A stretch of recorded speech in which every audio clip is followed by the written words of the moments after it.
So hello guys, so for today's video is update sa manok ni mama. So ayun, namisa na siya guys, and unfortunately tatlo lang out of 8. So ayan, nakita natin kung mapapalapit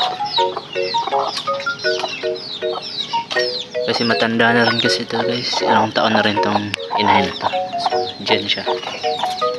Ayan, kunin natin yung mga hindi napisa, tingnan natin. Ayan nga pala guys, ito yung isang sisiw niya. Ayan, medyo mahina pa to kasi bagong pisa lang, kaso iniwan niya. Ayan, babalik siya.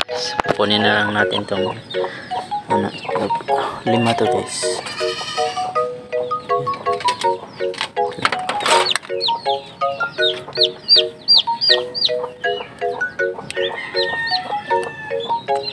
Ano ba ito? Tingnan nyo guys, parang nadoble, pero wala nang laman itong isa.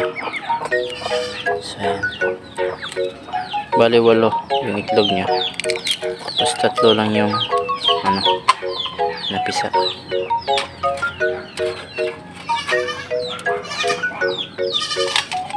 So ito yun.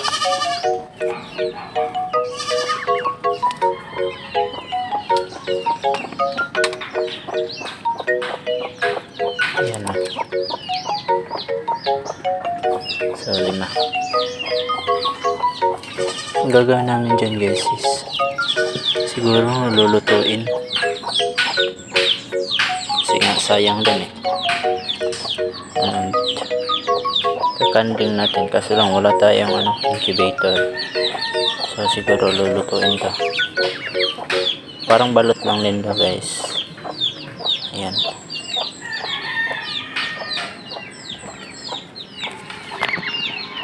So yan yung update natin sa ngayon guys sa ating manukan, maliit na manukan.